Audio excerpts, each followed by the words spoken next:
¿Has recibido la opinión médica de que tienes TLP, llamado también trastorno límite de la personalidad o borderline? De repente hay alguno de estos casos que estás presentando, alguna amistad lo esté viviendo. El día de hoy vamos a tocar ese tema específico con nuestros profesionales que tenemos en compañía, pero no solamente vamos a hablar de TLP, sino también de sus causas. En este momento vamos también a tratar el tema de trauma psicológico en la infancia que esté relacionado con el famoso llamado TLP. Contamos con la presencia de la doctora Maite. Por favor, ¿te puedes presentar? ¿Qué tal? Sí, buen día con todos. Mi nombre es Maite Cárdenas, soy médico residente de tercer año de la especialidad de psiquiatría. Es un gusto estar este día con ustedes. Muchas gracias, Maite. Y estamos también con la doctora Betsaida. Adelante, Betsaida. Hola a todos, mi nombre es Betsaida Vela, soy médico psiquiatra, también soy psicoterapeuta cognitivo-conductual y de aceptación y compromiso, y actualmente estoy haciendo la subespecialidad de adicciones. Un gusto estar aquí. Muchas gracias, Betsaida. Yo soy José Galindo, también soy psiquiatra y psicoterapeuta en análisis transaccional. Y bueno, vamos a debatir, compartir ideas, experiencias, casos que han podido suceder en nuestras consultas para poder ayudarles a ustedes a comprender sobre este tema. Pero, como se dice, vayamos sobre el punto. ¿Qué es el TLP? Betsaida, ¿puedes comentarnos tu experiencia? Ok, bueno, hay que entender primero la personalidad. Cuando hablamos de personalidad, es un patrón que perdura en el tiempo en cómo reaccionamos ante diferentes situaciones. Aquí hablamos de componentes internos, hablamos de emociones, hablamos de pensamientos y también de comportamientos. Y esto es perdurable en el tiempo. Entonces, cuando hablamos de un trastorno es porque esta personalidad nos genera una disfunción. En el caso del TLP es un patrón perdurable en el tiempo de inestabilidad emocional, inestabilidad en la autopercepción, es decir, en la autoimagen, y esto nos lleva a tener conductas impulsivas, conductas autolesivas, como por ejemplo hacerse daño a sí mismos, atentar contra la vida y tener relaciones interpersonales muy inestables. Y eso pues sería lo que es el TLP, ¿no? Excelente, Betsaida. O sea, ese es el punto que necesitamos comprender, porque un trastorno límite de la personalidad o un trastorno de la personalidad no es solamente un momento, ¿no? Sino es algo que te acompaña a lo largo de la vida. Y es por eso que ustedes lo van a poder ver de esa manera. Si tú tienes momentos de reacciones impulsivas o momentos de ideas suicidas, no necesariamente va a ser un cuadro de TLP diagnosticado. Puedes tener algunos lo que llamamos rasgos de la personalidad, pero necesitas tener el apoyo de un psicólogo y un psiquiatra para poder definir cuál es el problema. Muy bien, entonces es un problema que nos acompaña a lo largo del tiempo, sí, que está en ocasiones provocándonos lo que llamamos disfunción o dificultades en nuestra vida cotidiana, pero todo esto tiene un origen, no es que aparece de un momento a otro, tiene un punto y para ese punto la doctora Maite seguro nos va a esclarecer porque los traumas psicológicos influyen sobre ese punto, ¿no, Maite? Sí, claro, primero tendríamos que definir qué es un trauma psicológico, ¿no? En este caso, un trauma psicológico es un evento inesperado, ¿sí? Que le ocurre a la persona y que va a afectar su bienestar a tal grado en algún momento, tal vez, que pueda poner en peligro su vida, ¿no? Vamos a tener diferentes tipos de trauma psicológico, ¿sí? Pero dentro de ellos podemos rescatar que puede existir uno como un evento único o también como una serie de eventos acumulativos, ¿no? Que, bueno, suele ser lo más común y suele ser también lo más peligroso y lo que se presenta dentro de la niñez, ¿no? Ahora, entendamos que estos traumas podrían modificar la conducta de las personas a lo largo de su vida, sobre todo en sus primeras etapas, ¿no? Y bueno, por ahí poder desencadenar algún trastorno de la personalidad. Correcto, me pareció muy importante, rescato esto de que puede ser un evento traumático o pueden ser múltiples. En función de ello, comprendo inclusive tener la implicancia sobre la adultez o no. Así es. ¿No? ¿Sí? Bien, entonces, para los que nos están siguiendo, vamos a estar en YouTube y también en las diferentes redes sociales, en pequeños clips y también algunos extendidos, pero seguro van a poder escribirnos aquí en la parte inferior sobre algunas dudas, preguntas o de repente tienen algún tema que también nosotros podamos tocar como especialistas y la verdad que los especialistas que estamos aquí queremos darles la información para dar un aporte. Y este aporte es totalmente gratuito, es una intención que tenemos para ustedes. Entonces, vamos sobre casos, ¿no? Seguro hay casos relacionados que han podido percibir en la consulta cotidiana. De repente hay alguno que se acuerden, Maite, Betsaida. Creo que agregando lo que dijo la doctora Maite, ¿no? Cuando hablamos de traumas, no solamente muchas veces hablamos o pensamos que solamente se refiere a abuso sexual. Hay varios tipos de trauma que estos pueden conllevar a que la persona tenga un trastorno de personalidad. Por ejemplo, cuando hablamos de abuso emocional, hablamos también de negligencia, ¿no? Como es el abandono emocional. Entonces, a pesar de que estos tipos de traumas no dejan huellas, ocasionan que la persona tenga patrones inestables de relacionarse en la adultez. Entonces, eh, vamos a ver que la mayoría de personas que tienen TLP, que vienen a consulta, digamos entre 70 y 90%, yo diría, tiene una infancia traumática. Y no solamente un solo trauma, sino en repetidas ocasiones.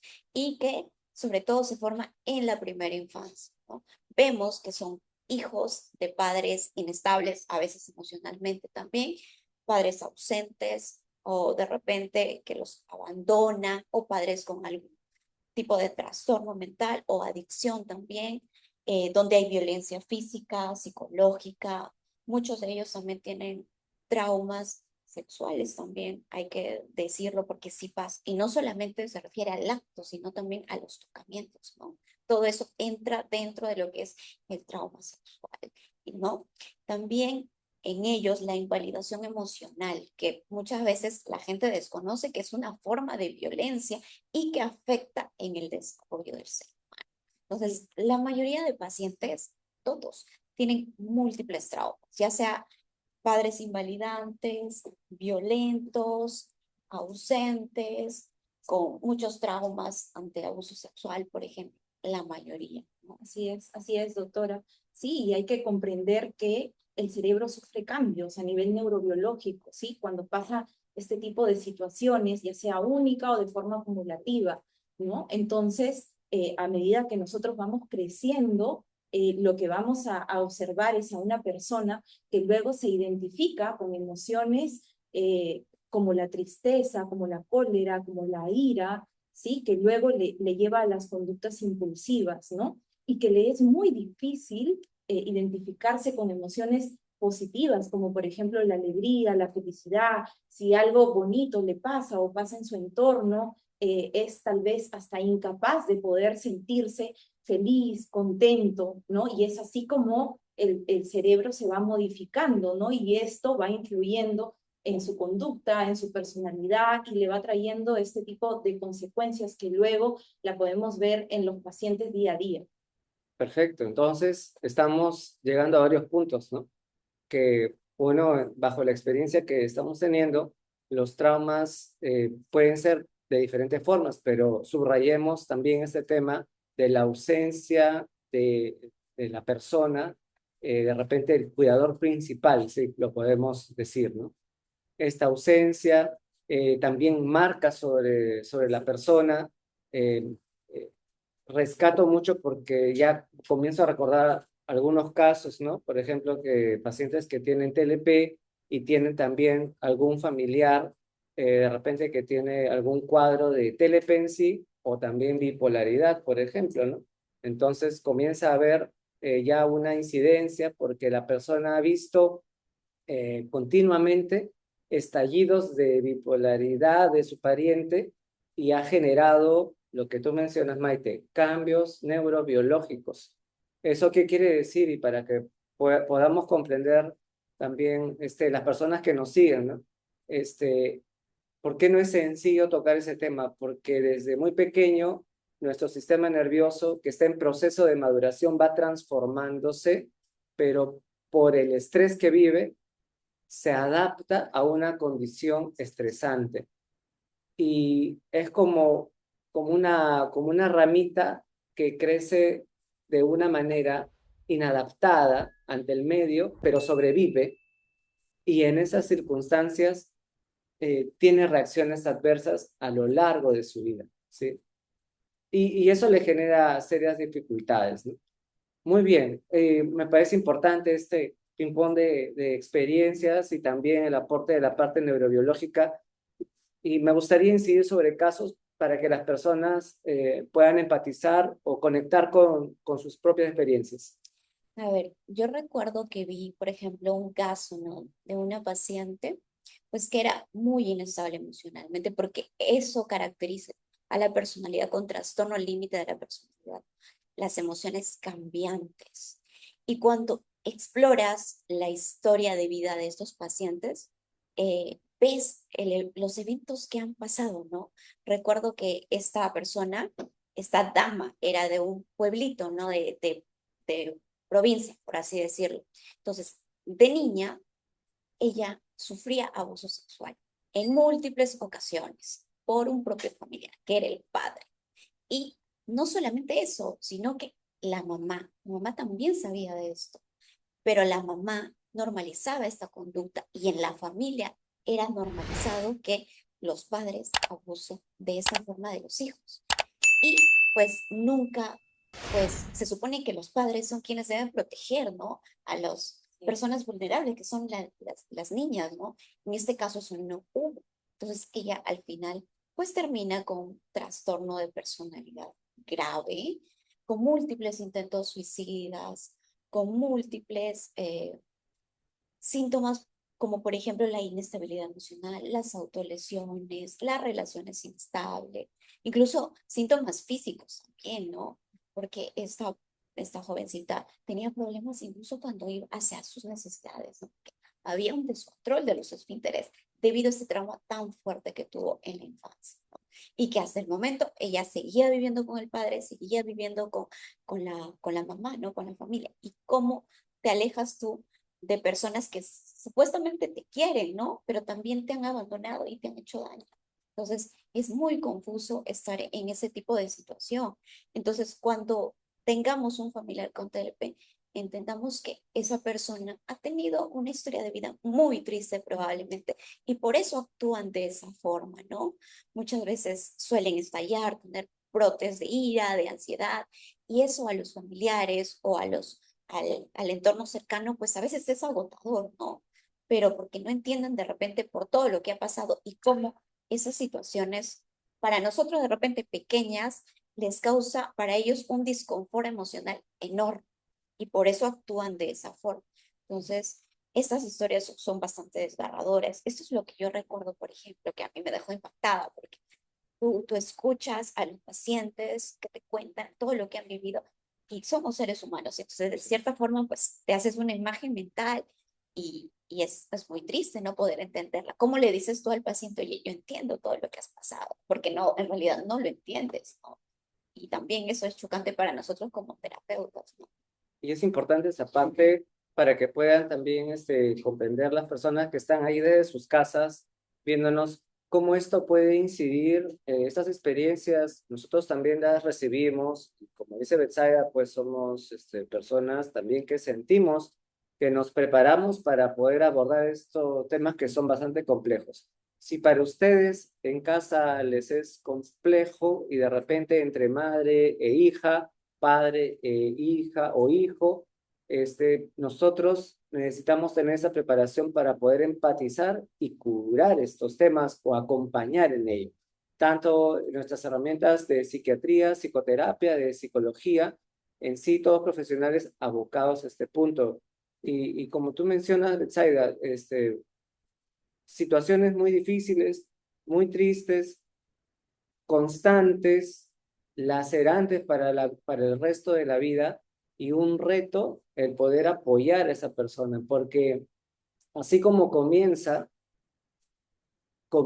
también a generarse un patrón mental, ¿sí? Lo que inclusive en terapia le llamamos mandatos, ¿no? O órdenes internas. Y en esta persona comienza a generarse esa orden interna de que no merezco vivir, ¿sí? ¿Sí? O finalmente, inclusive, ¿para qué vivo o no debo existir? No, no falta también, para poder ser francos, alguna experiencia de alguna paciente eh, con TLP que me comentaba de que su mamá le había dicho, tú no debiste haber nacido. O sea, así de duro y así de crudo, en su infancia, 4 o 5 años.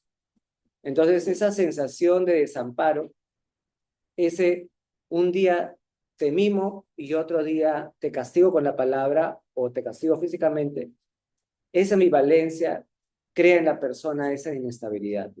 Pero muchas gracias, Betsaida, por comentarnos este tema. Es algo seguro también muy íntimo. Y bueno, sobre eso vamos a trabajar. Maite, de repente, Sí, ¿tienes? claro, en Sí. el hospital vienen varios casos con trastorno límite de la personalidad también, y cuando hacemos la historia clínica, ¿no? Vamos descubriendo que su historia no ha sido para nada fácil, ¿no? Ha sido tal vez bastante traumática, con mucha violencia en casa, ¿sí? Yo recuerdo el caso de una paciente, ¿no? Que ya estaba incluso hospitalizada, ¿no? Y ella mencionaba mucho esta confusión que incluso le generaba desde la niñez de que mamá podría violentarla de forma física, ¿sí? Y podría sentir hasta un poco de abandono, ¿no? Entonces se tenía muchas dudas, mucha dificultad para comprender lo que era incluso el amor de los padres, ¿sí? Y en este caso ya era mamá, ¿no? Ya era mamá y no sabía bien cómo transmitirlo, y bueno, ahí viene la parte emocional dentro de ella, donde tenía mucha culpa y siempre se estaba cuestionando el hecho de si era una buena madre o no, ¿cierto? Y cuando no, en estas ocasiones donde se sentía mucho peor, ¿sí? Empezaba con algunas autolesiones físicas, ¿sí? De forma impulsiva, justamente en estos momentos donde recordaba parte de su infancia y sentía culpa sobre su rol de madre en la actualidad. Ujú. Una serie de sucesos, entonces, Así que va es. golpeando, y esto justo sucede en una época importante de la vida. ¿Tú entre qué edades lo sitúas? Digamos, como que bajo tu experiencia tiene más impacto como consecuencias en la adultez. Bueno, hay que saber que el trauma, ¿sí? O lo que definimos como trauma puede llegar desde la primera infancia, ¿sí? Y no es que sea necesario que lo recordemos de forma consciente, ¿sí? Muchas veces nuestro cuerpo es el que va a hablar, ¿sí? Si es que a veces nos sentimos tal vez incómodos en algún lugar o cierto tipo de persona con rasgos específicos, nos da una sensación de desconfianza o de ansiedad, de miedo. Tal vez en algún momento nos ha ocurrido algo con una persona que se pareció y que ha sido una situación traumática, o en un lugar, ¿sí? Que tal vez no nos sentimos cómodos o nos sentimos ansiosos en ese momento. Entonces, nuestro cuerpo está hablando por nosotros, y realmente tal vez en algún momento nuestro mismo cerebro ha bloqueado la memoria, pero de la imagen, ¿cierto? Pero no ha podido bloquear nuestro cuerpo esa memoria emocional que tenemos, ¿sí? Entonces, más o menos por ahí va la cosa.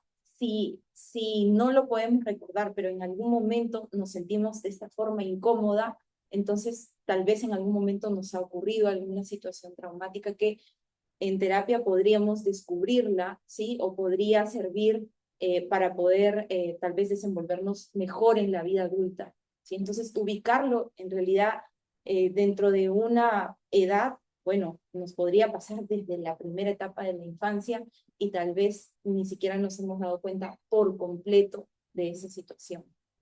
Para las personas que nos están viendo, primera infancia, ¿a qué edades les llamarías para que lo ubiquen? ¿Sí? Desde que nacemos, el primer año, segundo, tercer año de vida, donde tal vez nuestra memoria específica no está bien consolidada, Sí. ¿sí? Pero recordemos que nuestra memoria emocional sí está ahí desde el momento en que nacemos. Perfecto, sí, justo recordaba, Betsaida, antes de darte la palabra, que anteayer, una paciente comenta que estamos entrando un poco en profundidad y retrocediendo un poco en el tiempo, que después de la intervención comenzó a recordar algunas cosas, ¿no?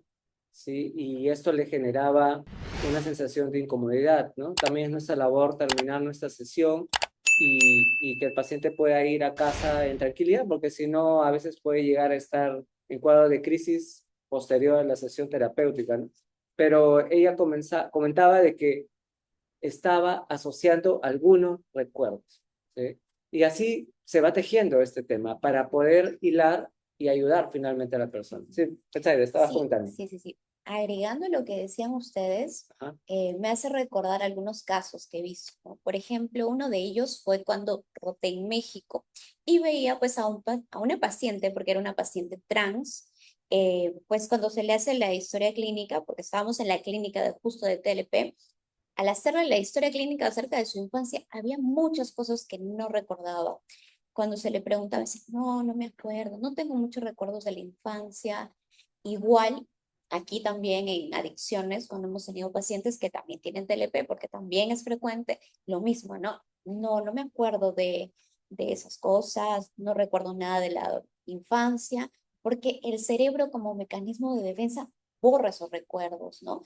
Entonces, si de repente a alguien le pasa que no recuerda ciertos eventos, es quizás porque eso vivió un evento traumático, tal vez, ¿no? Porque eso pasa muy frecuentemente con los pacientes con TLP, ¿no? Que muchas cosas no recuerdan.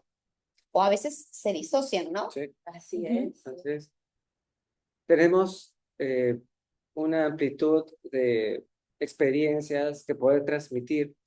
Es una tertulia bastante interesante. Muchas gracias a ustedes, compañeras, por traer todo su profesionalismo.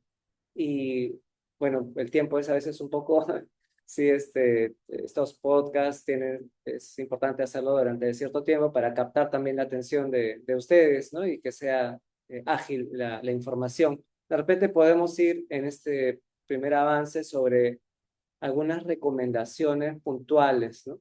Hemos traído varios ejemplos de síntomas y ahora vamos sobre recomendaciones. Ok. Creo que lo más importante para las personas que han sido diagnosticadas con ese trastorno o para los familiares que nos están viendo y tienen pues personas que tienen TLP. Lo primero creo que es eliminar el estigma, no etiquetar a las personas. Eso es importante. Porque muchas veces hemos visto también consulta, creo que ustedes también seguramente, que no, es que tiene TLP, por eso actúa así o no. No, es TLP. Es así. Entonces, el estigma es muy fuerte en ese sentido. Entonces, primero, entender que es una persona como todos nosotros que ha sufrido y que por eso reacciona así, pero tampoco justificar las conductas. Eso yo creo que es el primer paso. Entender que la personalidad es perdurable en el tiempo, pero podemos modificarla. Podemos modificar ciertas conductas negativas autodestructivas, como por ejemplo los intentos autolesivos, los intentos suicidas. Eso se puede modificar. La inestabilidad emocional también podemos modificarla con terapia. Entonces, hay diferentes tipos de terapias que nos van a ayudar a reaccionar mejor a estresores en la vida, a relacionarnos mejor con otras personas. Entonces, digamos que nada está perdido. Podemos trabajar y ya que soy adulto y tengo TLP, soy dueño de mi propia salud mental. Entonces, soy consciente y empiezo una terapia, empiezo un tratamiento buscando ayuda profesional. Perfecto. Ese es el mensaje. Entonces, hemos recogido una serie de circunstancias, en este caso, Betsabe nos da recomendaciones y quiero puntualizar de que es necesario un apoyo profesional, tanto dentro del área de psicología, psiquiatría, la psicoterapia, son las herramientas que trabajan sobre estos puntos y tenemos que erradicar cualquier tipo de prejuicio o que de repente o puede que piensen que vamos a indicar algún medicamento que les produzca dependencia, como es común, ¿no? Que mencionan las consultas. Pues no, tenemos conocimiento para no llegar a ese punto, no dar medicinas que le produzcan dependencia, sino más bien que le produzcan un bienestar. Conocemos sí que hay algunos fármacos que producen dependencia, pero no es nuestro objetivo el hacer daño, sino más bien hacerles un bien. Entonces, quitemos la idea de que el psiquiatra solo va a medicar, no, no, vamos a comprender la situación y buscar una mejoría en conjunto con la familia. Maite, también de repente algunas recomendaciones. Sí, claro. Agregando un poco lo que dice la doctora Betsaida, Es muy importante no etiquetar a nuestro familiar, a nuestro amigo, no discriminarlo, no señalarlo, ¿sí? Recordemos que todos somos personas y a cualquiera en algún punto de nuestra vida nos ha podido tocar pasar una situación difícil que tenga alguna consecuencia emocional. Sí, es bastante importante mantener la empatía con todas las personas cercanas que tengamos y también es muy importante poder pedir ayuda. ¿Sí? Eso es principal, ¿sí? Porque todo esto tiene una solución y tiene un tratamiento, ¿sí? Es bastante común tener este tipo de dificultades, ahora se ve mucho en la sociedad, así que con toda confianza se puede pedir ayuda. Excelente. Muy bien, Maite. Betsaida. Bien, y bueno, como parte de final, de repente algunas palabras finales y también de repente mencionar sus redes sociales, donde las podemos ubicar. Este vídeo va a estar, como les decía hace un momento, en YouTube y en diferentes medios de la página web de Seek Care. Abajo va a estar seguro escrito, ¿sí? Para que ustedes lo puedan ubicar. Y bien, adelante. Bueno, a mí me encuentran en TikTok como doctora.betsaida psiquiatra. También me encuentran en Instagram como doctora.betsaida, en Facebook como Betsaida Vela Psiquiatra. Ahí me pueden contactar. Perfecto, ¿sí? De repente algún número de Ajá. contacto. Sí, claro, 955-32-78-47. Muy bien, muy bien. ¿En tu caso, Maite? Bueno, a mí, por ahora, me pueden ubicar en Facebook y en Instagram como doctora.maite.cárdenas. Muy agradecida por la invitación, maestro Galindo, doctora Betsaida. Ha sido un gusto poder compartir con ustedes este espacio. Gracias. Muchas gracias, Gracias. Maite. Muchas gracias, Betsaida. Bueno, yo también me encuentro en redes sociales como psiquiatra José Galindo, en todas las plataformas, bajo esa misma denominación. Mi número es 99-441-9936. Y encantado de poder ayudarles. Agradecer también a la institución Seek Care que nos da esta plataforma para poder llevar la información hacia las personas que lo necesitan. Bueno, muchas gracias. Hasta pronto.